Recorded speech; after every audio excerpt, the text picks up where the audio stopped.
Ngomong Nur, halo guys. Halo guys, Halo nih guys. sekarang lagi di Piala Banteng Lama atau Alkisos Festival itu di sini Nah. merupakan satu bukti cinta yang bisa dikatakan itu saksi cinta dari Syarif Hidayatullah atau dikenal dengan Sunan Gunung Jati. Udah cukup Nur.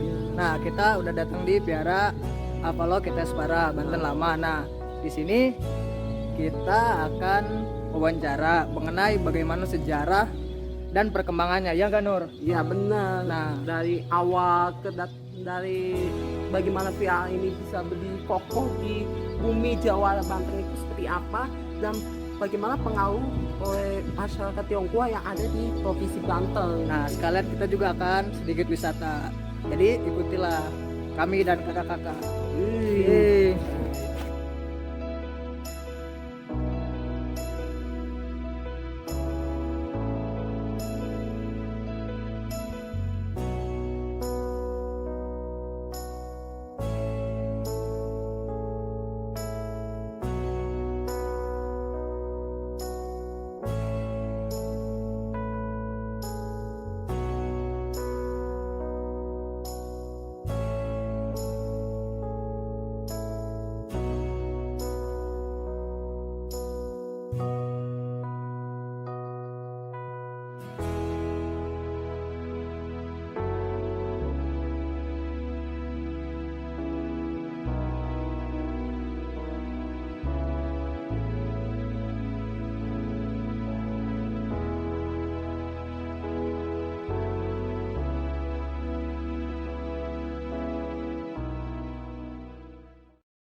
Sejarah wihara ini ya, wihara ini dibangun berawal dari kedatangan putri Tiongkok ya. Sebenarnya nggak niatnya ke Banten, jadi mau Surabaya dalam rangka mengibadahkan ya. Dia sebenarnya nggak niat ke Banten ya.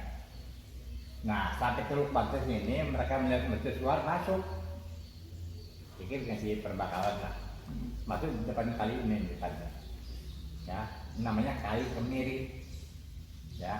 Kali Kemiri dulu mungkin lebar besar ya. Nah, kapal tadi bertolak kembali keluar itu menunggu arah angin barat daya, baru dia bisa keluar ya. Sambil menunggu arah barat daya, kalau turun semua, disebutkan pada saat itu Banten akan berdiri sebuah kesultanan, namun belum dibentuk, baru disebutkan penguasanya ya. Baru disebut penguasanya adalah Syarif Hidayatullah. Nah, Putri Ompit itu minta pas jalan untuk melayar ke bayi. Bertemulah dengan Syarif Hidayatullah. Singkat ceritanya setelah pertemuan tadi menikah ya, menikah. Banyak versi yang menceritakan tentang pernikahan itu, tapi itu nggak bisa dibuktikan secara ilmiahnya, susah.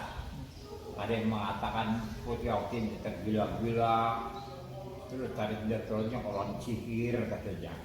Terus ada lagi yang satu lagi yang mengatakan Syarif Hidayatullah ke Tiongkok, ya kan, jadi tabib nyembuhin keluarganya itu katanya kan. Itu pokoknya silakan aja lah. Saya bukan apa, nggak bisa dibuktikan sih. Intinya menikah. Setelah menikah diceritakan dalam ini, dia diboyong ke Cirebon, bergabung dengan Wali Songo, jadilah Sunan Gunung Jati. Nah, kita tidak cerita Putri Ompit yang diboyong ke Cirebon, kita cerita anak buahnya nih, berjumlah 3.500 orang, bermukim di satu tempat namanya Kampung Baru di Karangantuk ya. Mereka membuat komunitas Tionghoa. Nah, anak buah Putri Ompit yang loyalitasnya tinggi sama Putri Ompit beralih keyakinan memeluk agama Islam. Sebagian lagi bertahan pada agama Buddha. Anak buah Putri Ompit komunitas Tionghoa tadi yang beragama Islam, mereka membuat tempat ibadah Masjid Pacinan Tinggi di sebelah rel, sebelah Koramil ya. Nah, komunitas Tionghoa yang beragama Buddha membuat wihara ini. Namun awalnya bukan di sini, nggak jauh dari Masjid Pacinan Tinggi, tepatnya di Desa Dermayon, dibangun pada tahun 1652. Ya. Nah, pada abad ke-17, Banten terserang wabah penyakit yang begitu hebat, banyak yang meninggal. Pagi kena, sore meninggal, sore kena, pagi meninggal.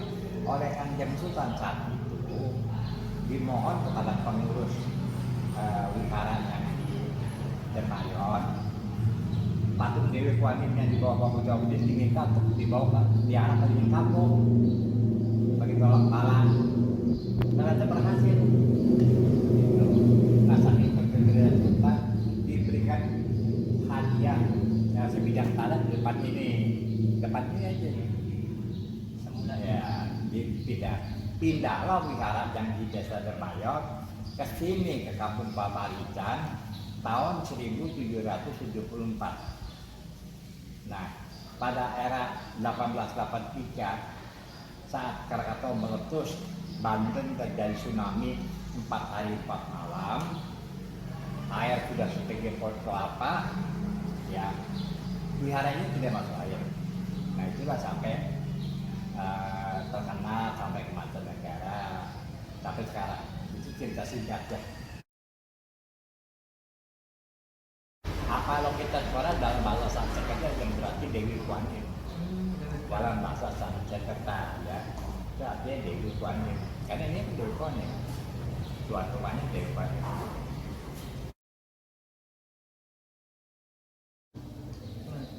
Tidak ini Pak. Ini sebenarnya wihara agama Buddha Mahayana. Ya, di dalam agama Buddha Mahayana banyak ajaran-ajaran yang tadi Anda sebutkan tadi. Tapi bukannya menyediakan tempat fasilitas tiga ajaran, bukan. Ya, karena kalau Anda mengatakan tadi saya mengerti itu adalah wihara Tridharma. Tridharma Anda bisa lihat di Maharan. Karena enak itu wihara Tridharma. Kalau ini agama Buddha Mahayana. Di dalam agama Buddha ada begini. Agama Buddha itu ada dua mazhab, ya, dua mazhab besar.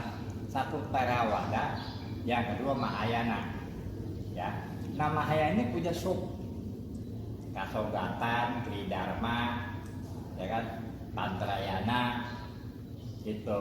Nah, Tridharma itu masuk ke sini, gitu, bagian dari Mahayana. Jadi kalau dikatakan, mungkin Anda baca di Google lah. Iya. Nah, baca di Google ya. Ini wihara Tridharma kurang tepat. Kurang tepat. Ya, kalau dikatakan ini wihara Tridharma kurang tepat. Ya, kenapa? Kalau wihara Tridharma di dalam itu hanya ada 3 patung. Buddha Sakyamuni, Lao Tse, dan Konghucu. Cuma 3 itu aja. Jajar jadi 1. Jadilah Tridharma. Itu banyak kan? Dewa-dewanya banyak. Itu. Jadi kalau dikatakan wihara ini wihara Tridharma itu kurang tepat. Ya. Apa namanya bangunan utama?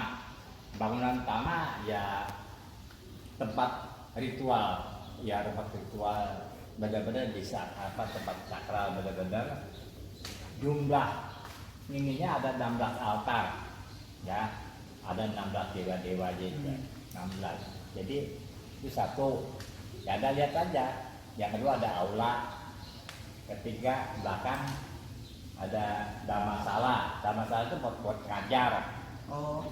Ya, yang keempat ya wisma tamu. Wisma tamu kita sediakan untuk kepentingan sendiri sebenarnya. Karena pada saat 1 tahun kita merayakan 3 kali menggunakan lunar kalender bulan kedua, bulan ke-6, dan bulan 9. Nah, pada saat itu jemaahnya berdatangan banyak sekali di ribuan. Nah, kami memberikan fasilitas alat adatnya di atas. Yang kadang yang kadang-kadang hebat, telepon ke kereta, yang jauh-jauh itu makan buah, Medan, Kalimantan kita sediain di atas. Itu juga alat adatnya ada di juga. Nggak pakai mewah-mewahan.